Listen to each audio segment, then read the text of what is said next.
Todo filósofo contemporáneo tiene su propio opusculito, librito, pequeña charla acerca de la cuestión ¿qué es la filosofía? En este caso vamos a ver lo que nos cuenta Martin Heidegger en una conferencia que dio en agosto de 1955 en la ciudad normanda de Cerisy-la-Salle y que fue publicada en 1956 por el editor Günter Neske. Y en español tenemos la traducción de Herder de Jesús Adrián Escudero. Y en el título original alemán es Was ist das die Philosophie, algo así como ¿qué es eso? La filosofía.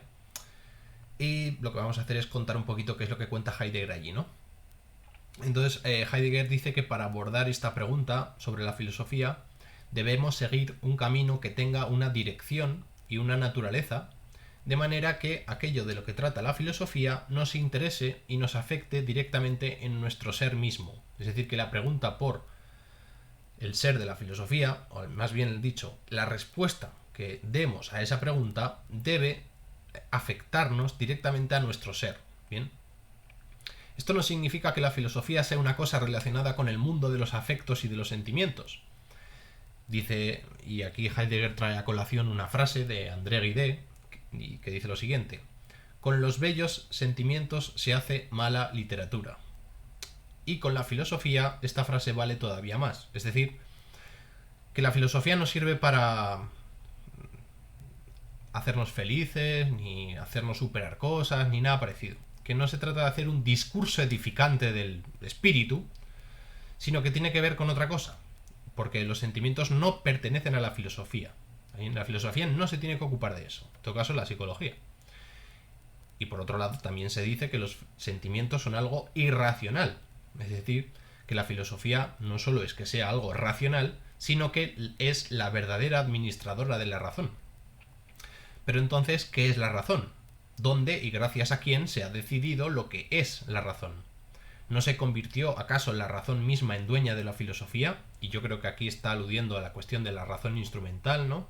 De la posición privilegiada que tienen las ciencias en la cuestión de la determinación de cómo es el mundo actualmente. Y la respuesta es que sí. De hecho, la razón instrumental se ha apoderado del sentido, del camino, del legado de la filosofía. ¿Con qué derecho haría esto la razón instrumental?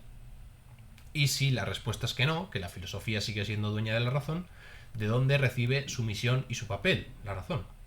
Bien, si la filosofía estableció primera y exclusivamente lo que se reconoce como razón, no parece aconsejable decir anticipadamente que la filosofía es un asunto de la razón. Entonces, la filosofía no es, o al menos de manera exclusiva, un comportamiento racional. ¿Acaso pertenece al ámbito de lo irracional, la filosofía? En este caso, lo racional sigue siendo el criterio de delimitación presupuesto como algo evidente. Es decir, que se está presuponiendo lo que es la racionalidad, cuando en todo caso habría que aclararlo en un primer término, definirlo, ¿no? Con todos los problemas que tienen las definiciones de la idea de razón. En resumen, la filosofía refiere a algo que nos incumbe y nos afecta a nosotros en nuestra esencia, sin que ese sentirse afectado tenga que ver con lo que habitualmente se llaman afectos o sentimientos, esto es, con lo irracional. Es decir, la filosofía tiene que ver con nuestro ser, pero no con nuestros sentimientos individuales particulares de cómo me encuentro yo y a ver si puedo ser mejor persona y desarrollar mi mejor versión. No tiene nada que ver con eso. La filosofía, en su sentido griego, indica un camino que tiene un recorrido pasado, histórico, y de la cual hemos oído hablar de manera anticipada antes de cuestionarnos qué es o en qué consiste. Es un camino que estamos caminando, un camino que determina la existencia del mundo griego y el rasgo más íntimo de nuestra historia europea occidental. La filosofía necesitó del mundo griego antiguo, con sus particularidades, para surgir. Bien, la filosofía surge en Grecia por un motivo particular. Pero en la época del reinado moderno y europeo de la filosofía estuvo gobernada y dominada por las representaciones que dio de ella el cristianismo o la cristiandad. Decir que la filosofía es griega en su esencia implica que Occidente y Europa son, en su decurso histórico, originariamente filosóficos. De esto da testimonio el surgimiento y dominio de las ciencias. Por ejemplo, en esa época, es decir, en la época de Heidegger, en 1950-60, el poder que determinaba el decurso histórico era la energía atómica, no en balde siguiendo los cánones de la razón instrumental que utiliza las ciencias para el desarrollo tecnológico armamentístico para la guerra. Entonces debemos preguntar por el ser de la filosofía a la luz de la tradición filosófica, en el sentido de dejarnos llevar por la libertad de un diálogo con la tradición filosófica viva, en concreto en diálogo con el pensamiento del mundo griego. No solo el objeto por el que preguntamos, la filosofía es griego, sino también el modo o la manera como lo preguntamos. ¿Bien? Es decir, que cuando nos preguntamos qué es eso, que en griego suena tiestin, decir qué es eso que está allá, por ejemplo, es una pregunta ambigua. Diremos, pues eso es un árbol. Bien, la respuesta da nombre a algo que no reconocemos de manera precisa. Pues no sé muy bien qué es eso. Bien, porque no lo sé, por eso lo pregunto, me dicen un árbol. Bien, sin embargo podemos seguir preguntando, ¿qué es eso que llamamos árbol? Esta manera de preguntar se aproxima al tiestin griego, a cómo preguntaban Sócrates, Platón o Aristóteles. Por ejemplo, ¿qué es la belleza? ¿Qué es el conocimiento? ¿Qué es la naturaleza? ¿Qué es el movimiento?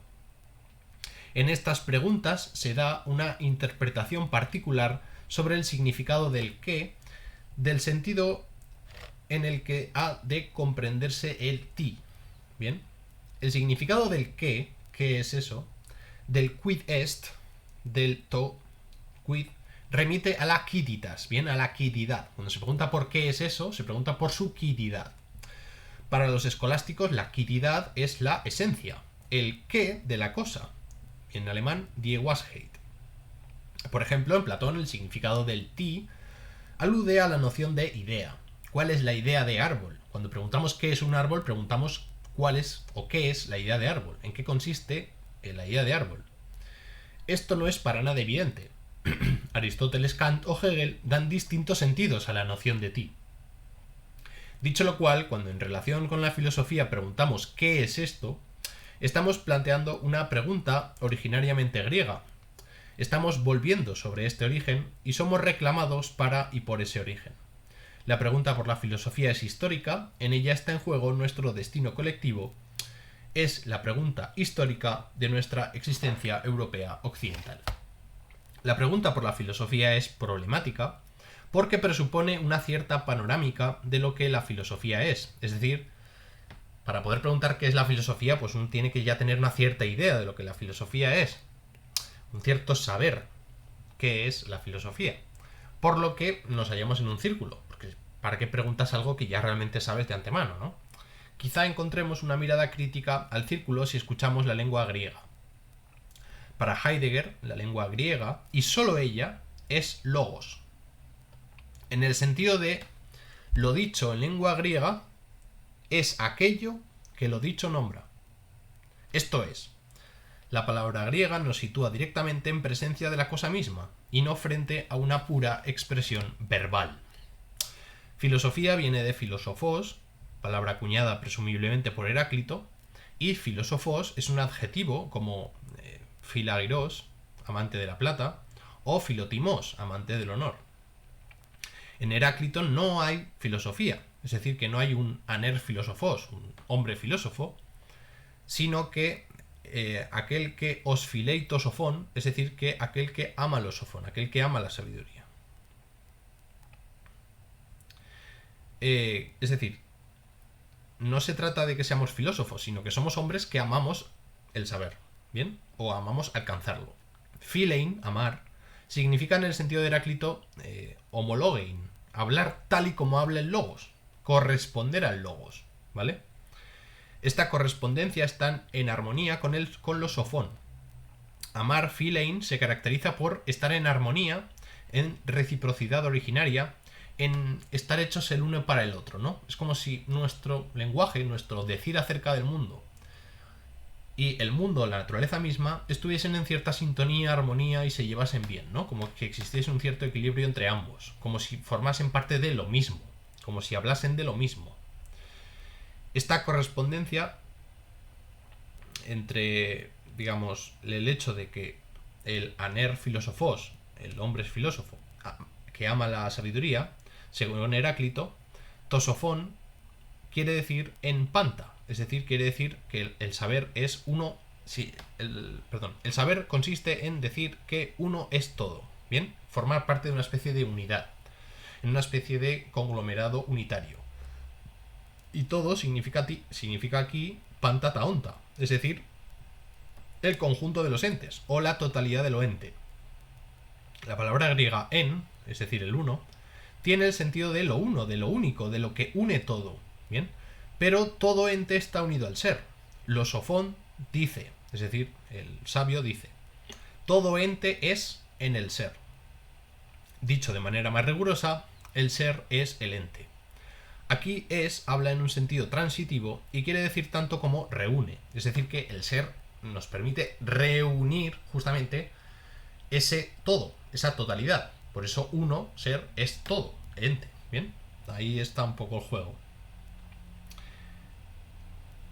El ser es la reunión del ente en lo que éste tiene de ente. Bien, logos es reunión, legen, leger en latín y en alemán legen.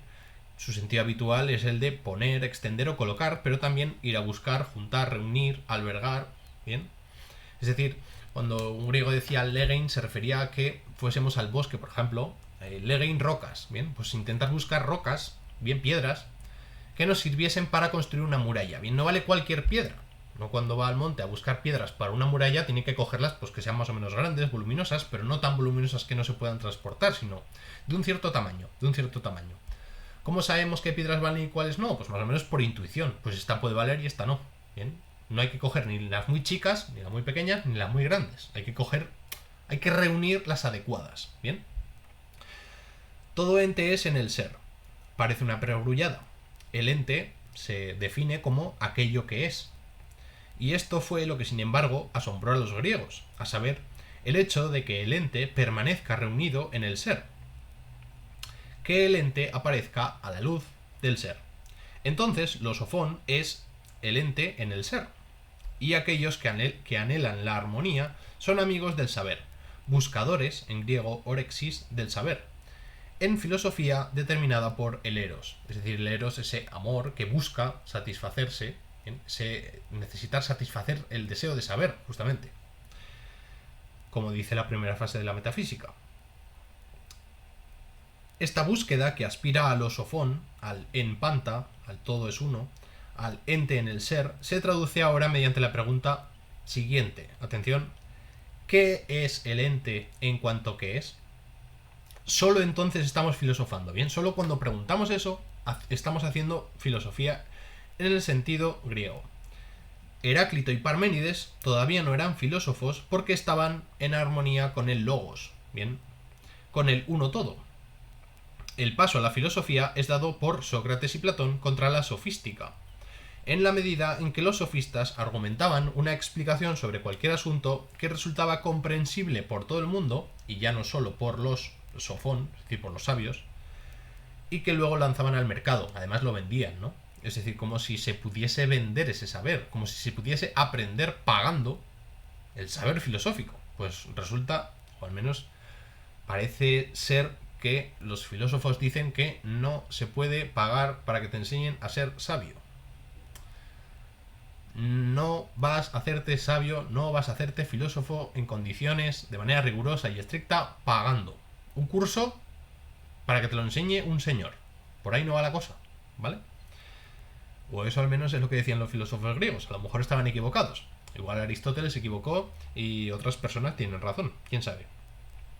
Dice Aristóteles en Metafísica Z 1, en 1028b y siguientes, lo siguiente. La cuestión que se está indagando desde antiguo y ahora, y siempre aquello hacia lo que se pone camino la filosofía, sin lograr nunca un acceso, es decir, que nos buscamos algo pero no lo vamos a encontrar, se identifica con la pregunta ¿qué es el ente? Titoón, ¿vale? La filosofía busca lo que es el ente en cuanto que es, pero no va a buscar, no va a encontrar una respuesta, se va a encontrar con un muro, con una especie de límite infranqueable. ¿Bien? Justamente el límite infranqueable es la pregunta por el ser. ¿Qué es el ente? ¿Qué es algo que es? ¿Qué significa que algo sea? Bien, ese es el límite. Y cruzarlo ya es contarse cuentos, vamos a decirlo así rápidamente, ¿vale? Ya no es filosofía, ya es otra cosa. Entonces, mantenerse en esa pregunta parece que nos acerca más a lo que la filosofía es, o a ser filósofos, en definitiva. La filosofía, por lo tanto, está de camino al ser del ente, de camino al ente con la vista puesta en el ser. ¿Qué es el ente? La pregunta ¿qué es el ente? Significa ¿qué es la entidad del ente? Bien, en griego se diría tuto estitis e usia, es decir, el ser del ente es la entidad. Bien. Para Platón la entidad, la usía, es la idea. Sin embargo, en Aristóteles, aquello que caracteriza al ente, es decir, aquello que hace que un ente sea un ente es, en Aristóteles, la energeia, mientras que en Platón era la idea. Bien. Insisto, la palabra usía, que en este texto Jesús Adrián Escudero traduce como entidad, es la palabra sustancia. Pasa que parece ser que, así como siguiendo la estela de Tomás García Calvo, se traduce usía por entidad porque tiene un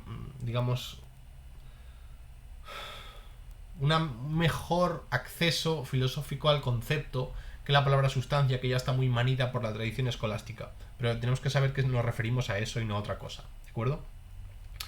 Así pues, Aristóteles delimita la esencia de la filosofía en Metafísica Alfa 982b y dice lo siguiente: la filosofía es, atención, que está definiendo la filosofía, episteme ton protonarjon kai aition theoretike. Traducido: episteme, ciencia, que contempla, theoretike,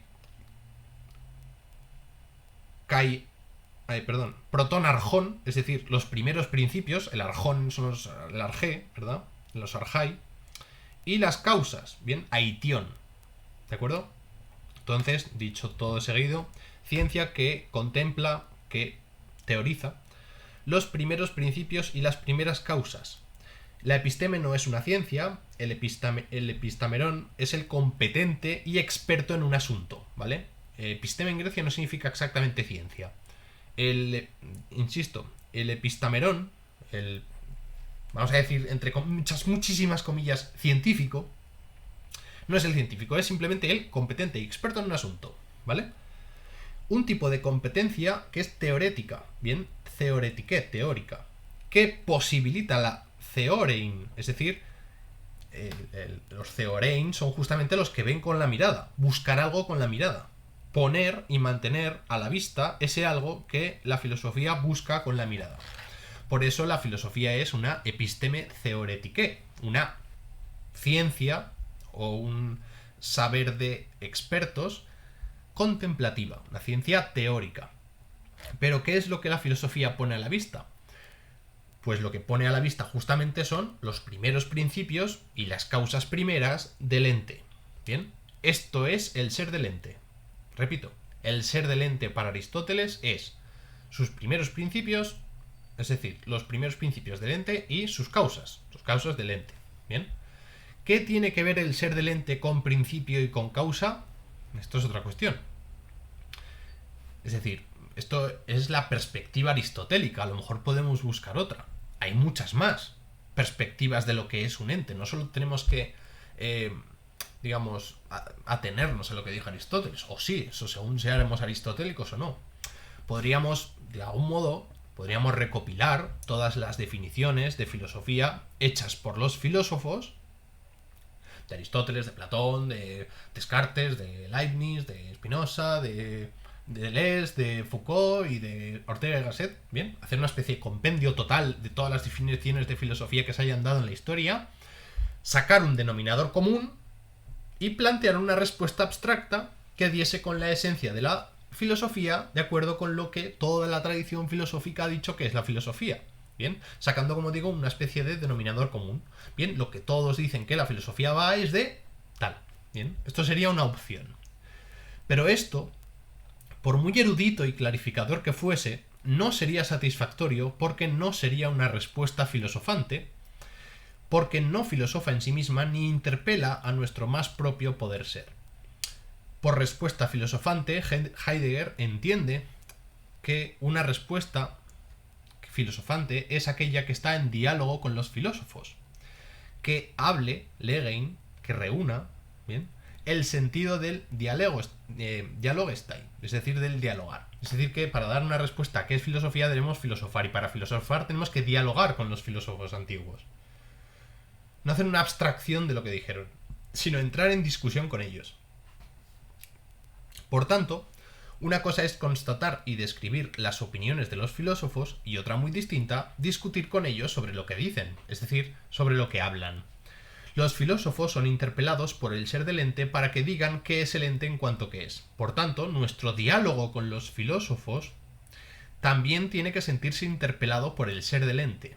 En resumen, tenemos que dialogar con las distintas maneras que los filósofos han tenido de acercarse a el ser del ente. Bien, aquello que hace que algo sea algo, aquello que caracteriza la determinación, que yo creo que es el concepto clave para enterarse de lo que va el asunto, ¿no? Porque la cuestión del ser en Heidegger es una cosa un poco abstracta que tampoco se aclara muy bien. La diferencia ontológica, ¿no? ¿Lo hacemos? Venga, va. ¿Qué es la diferencia ontológica en ser y tiempo? Bien, la diferencia ontológica es la diferencia entre el ser y el ente. Ejemplo. Un ente es una cosa. Bien, un ente es aquello que es. Un ente es una cosa. Supongamos una casa. ¿Ven? Una cosa es la casa y otra cosa es el ser de la casa. ¿Cuál es el ser de la casa? Pues que es mía y es mi hogar. Bien. Mi hogar no es un ente, sino que es algo que yo vivo, que yo experimento, pero que no necesariamente se circunscribe a algo delimitado, sino que tiene que ver con mi propio vivir, con mi propio estar siendo, con mi propio interactuar con la cosa. Y digamos que el ser, el hecho de que sea mi hogar, hace que la casa sea mi casa, y no otra cosa, y no mi coche, por ejemplo. ¿Bien? Esa es un poco la diferencia ontológica. Espero que se haya entendido, o al menos así la entiendo yo. Si alguien en comentarios me quiere iluminar al respecto, se lo estaré eternamente agradecido. Entonces, la respuesta a qué es la filosofía debe estar en correspondencia con el ser del ente, ¿vale? Aquí esto es la clave. Insisto, correspondencia con el ser del ente para dar una respuesta a qué es la filosofía. Es decir, con aquello que ha interpelado a los filósofos a lo largo de la historia de la filosofía, con la manera que han tenido los filósofos de interpretar el ser del ente a lo largo de la tradición filosófica. Se trata de una apropiación y transformación de lo transmitido por la tradición. Es decir, se trata de desmontar, desmantelar o arrinconar los enunciados puramente historiográficos de la historia de la filosofía para abrir nuestros oídos y escuchar lo que la tradición filosófica nos interpreta acerca del ser del ente.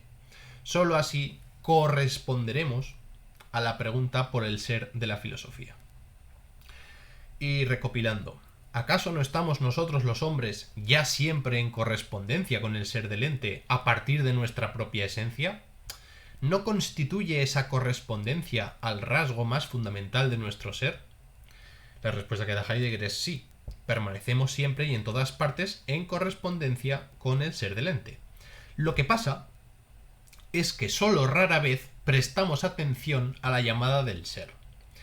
No desplegamos esa conducta de correspondencia con el ser del ente propiamente hablando. Es decir, que lo mantenemos de alguna manera subalterna, subrepticia, ¿verdad? Por ahí, por el fondo, transcurre el río, pero no lo sacamos a la luz en conceptos, en palabras, que es lo que nosotros comprendemos. Filosofía, por lo tanto, es la correspondencia con el ser del ente realizada expresamente, permitiendo así que se desarrolle y complete este desarrollo, que habla en cuanto atiende a la llamada del ser del ente. Y aquí tenemos la definición de Heidegger de la filosofía. Ya está, ya nos ha dado una respuesta concreta suya propia. Bien, ya sabemos lo que es la filosofía para Martin Heidegger. Seguimos. Corresponder significa entonces estar determinado afectivamente por el ser del ente. Esto es, expuesto, iluminado, puesto en las múltiples relaciones con lo que es. Así pues, la correspondencia, en cuanto dispuesta y determinada afectivamente, se halla esencialmente ligada a un estado de ánimo. Con este planteamiento, Heidegger está contrarrestando el injustificado privilegio que la tradición filosófica ha concedido a la racionalidad teórica en detrimento de las pasiones y de los contextos prácticos en los que se inserta toda la acción humana. Las épocas históricas están marcadas y caracterizadas por un peculiar estado de ánimo. Por ejemplo, el hombre griego empezó a filosofar a partir de un estado de ánimo fundamental como es el asombro. ¿Bien? Es decir, el asombro, es un estado de ánimo, es fundamental en el filosofar para un griego. ¿Bien? ¿Por qué? Porque ese asombro justamente es una manera de corresponder al ser del ente. ¿Vale? Toda precisión del decir se funda en una disposición de la correspondencia con el ser del ente que presta atención a la llamada. Dice Platón en el Teeteto 155d: es muy característico de un filósofo eso que llamamos el pathos. No hay otro origen de la filosofía que ejerza un dominio mayor que el asombro. El asombro, en cuanto a pathos, es la arjé de la filosofía. Arjé es aquello de donde procede algo y determina toda su existencia a lo largo de su devenir. El asombro sostiene y domina a la filosofía desde el principio hasta el final. Bien, arjé no es el origen, sino arjé es la ley que determina el transcurso de algo. Dice Aristóteles en Metafísica Alfa 2, 982b: los hombres, tanto ahora como antes, llegaron a través del asombro al origen que domina el filosofar y que continuamente gobierna su curso. Bien, no es que el asombro sea la causa del filosofar. No es que los griegos se quedasen pasmados con el ente. El ente, no. Es decir, no es que los griegos se quedasen pasmados con el hecho de que las cosas sean en general y de que esas cosas y que esas cosas que son sean algo, esto o lo otro. El asombro es la arjé, domina de cabo a rabo cada paso de la filosofía. Entonces, asombro en griego es, se dice totimeigein, ¿sí? Y dice Aristóteles en el texto que he dicho antes, ¿no? El 982b, líneas 11 y siguientes, dice: admirarse de algo, bien, no es aceptarlo, admirarse de algo es no aceptarlo simplemente como comprensible. No aceptarlo simplemente como comprensible. No aceptamos porque exigimos comprenderlo mejor. Querer ir más allá de conocerlo superficialmente. Ir más allá de la comprensibilidad trivial de término medio. El sentido común cree saber o comprender todo porque no sabe hacer las preguntas más profundas, aquellas que llevan a la aporía, ¿bien? A sin salida. Callejón sin salida, una aporía. Aquellas preguntas que conquistan el problema, es decir, que llegan a una problemática irresoluble. Las buenas preguntas no tienen respuesta. Por eso son buenas preguntas. Porque llegan al fondo de la cuestión. Aún no hay más allá. A un asombro, es decir, que ya no podemos saber más. Estos son los límites del pensar. Pues justamente, se trata de hallar los límites del pensar que coinciden, porque el logos coincide con la physis, con los límites del mundo, con los límites de la naturaleza. Es decir, con la ley de naturaleza. Las leyes naturales no dejan de ser sino límites del comportamiento de lo real. Hasta aquí puede hacer esto, no puede hacer ninguna otra cosa. Sigue este curso el río, no sigue otro. La piedra caerá hacia abajo, no va a hacer piruetas y 400 volteretas, ni nada parecido. Seguirá el ritmo de la ley, por necesidad. Bien, La palabra pathos se traduce habitualmente por pasión, apasionamiento, sentimientos que surgen, pero también guarda una estrecha relación con Pasheim, que significa sufrir, soportar, tolerar, sobrellevar, dejarse llevar por, dejarse determinar por. Bien, pathos lo entiende Heidegger como una disposición o una determinación afectiva, en la línea de la Befindlichkeit o de la Stimmung de Ser y Tiempo, ¿verdad? Entonces, al asombrarnos, cuando un filósofo griego se asombra, nos demoramos en nosotros mismos. Dice Heidegger en francés, porque esta traducción la dijo en francés, pero estaba en Francia, être en arrêt, es decir, entrada en una especie de parada, de detención, es decir, detenernos, pararnos. Hasta aquí, como decir, joder, cuando te asombras te paras, contigo mismo, ¿vale? Te detienes en tu quehacer mundano, en tus ocupaciones mundanas.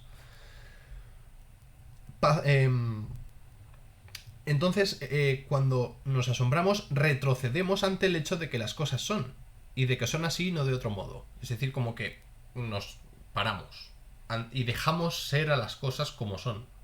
¿Bien? Nos asombramos de por qué las cosas son así. En contraposición, la manera de entender qué es el ente en cuanto que es, en la modernidad, involucra un estado anímico completamente distinto, ¿vale?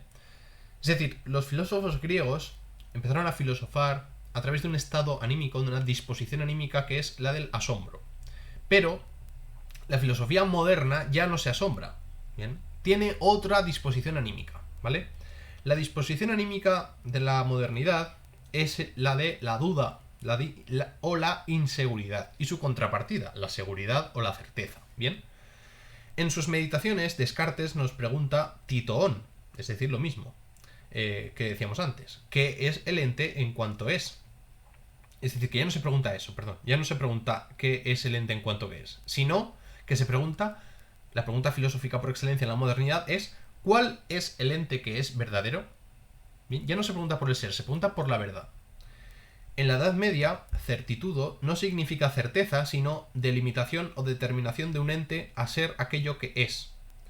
Certitudo es esentia, es decir, aquí sí seguimos, en la Edad Media seguimos la línea griega. Pero ¿qué pasa? Que Descartes le da otro sentido al concepto de ser.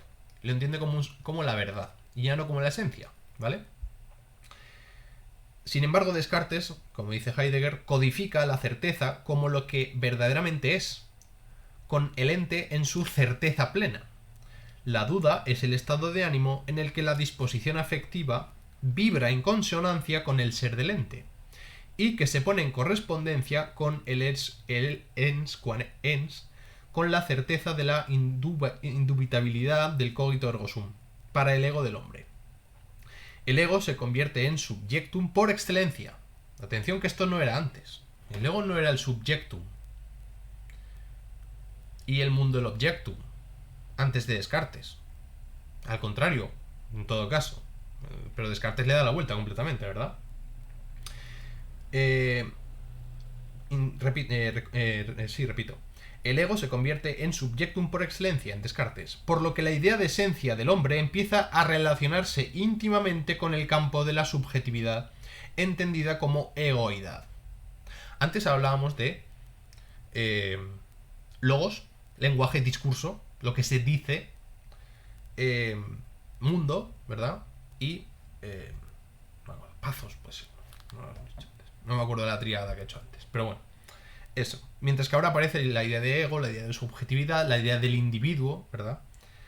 El decir de Descartes recibe de la disposición anímica de la duda esta certitudo, es decir, la determinación de un percibir claro y distinto. El estado de ánimo de la duda es el asentimiento positivo a la certeza, es decir, que la duda nos encamina solo a aquello que vemos como verdadero, o como certero, o como la certeza. La certeza es la forma en la que se determina la verdad. El estado de ánimo generado por la confianza en la certeza absoluta del conocimiento es el pathos y la argé de la filosofía moderna. Y ahora la pregunta vendría a ser, ¿y qué pasa con la filosofía contemporánea? ¿Cuál es la esencia futura de la filosofía? O, dicho de otro modo, ¿de qué estado anímico nos correspondemos con el ser del ente? Si no sabemos cuál es el estado anímico actual con el cual nos acercamos a la pregunta por el ser del ente, es porque nos hemos perdido en el camino y no sabemos a dónde vamos. Según Heidegger, impera un estado de ánimo fundamental, es decir, que impera un estado de ánimo fundamental, pero permanece oculto todavía para nosotros. Es decir, que todavía no hemos descubierto, no hemos profundizado lo suficiente nosotros mismos como civilización europea occidental para saber dónde estamos. Es decir, a ver si encontramos una brújula y nos encontramos a ver qué pasos estamos poniendo en juego para relacionarnos con el ser. Obviamente algo tendrá que ver aquí la cuestión de la razón instrumental, la pérdida de la espiritualidad y todo este tipo de cuestiones. Es decir, la indiferencia, por ahí iría la cosa, ¿no? Sin embargo, lo que vemos actualmente son diferentes estados de ánimo del pensar. Es decir, que sí que se atreve a decir Heidegger dos estados de ánimo que juegan un papel fundamental en la cuestión del ser. Por un lado, la duda y la desesperación, es decir, el miedo y la angustia. Ojo, que hay que tener mucho cuidado con filosofar con miedo y angustia, con lo que puede salir de ahí, calcula. Y por otro lado, la obsesión ciega por principios no sometidos a examen. Atención, la religión, es decir, la esperanza y la confianza. Esos son los dos estados de ánimo. O sea, muchísimo cuidado con filosofar con miedo y angustia, pero también, ojo, muchísimo más peligroso no, porque, pero también tener mucho cuidado con filosofar con esperanza y confianza, porque eso también puede traer sus problemitas. Bien, a menudo parece que el pensar es racional, frío y calculador, libre de cualquier estado de ánimo, pero la indiferencia y la disposición a confiar en la evidencia lógico-matemática, tecnocientífica, de sus principios y de sus reglas, es también un modo de estar anímico. Es decir, que aquellos que creen que la ciencia tiene la verdad absoluta, o que lo científico es lo verdadero y lo demás no importa nada, tienen de fondo un estado anímico que les está marcando, les está encaminando a pensar eso. Y además lo tienen, están ignorando que lo tienen, que es lo peor. En conclusión, y finalizo el vídeo, la filosofía es la correspondencia expresamente asumida y en desarrollo que corresponde a la llamada del ser del ente.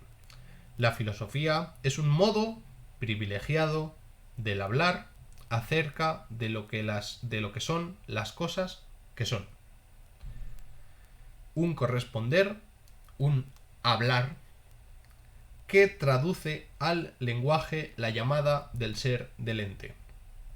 Y el texto termina con una cita de Aristóteles, ton legetain polajos, que significa el ser, Heidegger lo traduce como el ser que está siendo,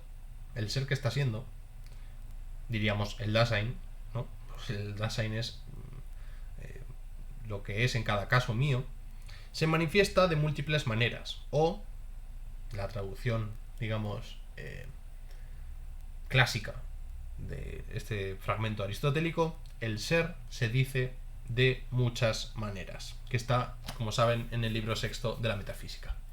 Y hasta aquí este vídeo, espero que les haya interesado, un saludo y hasta la próxima.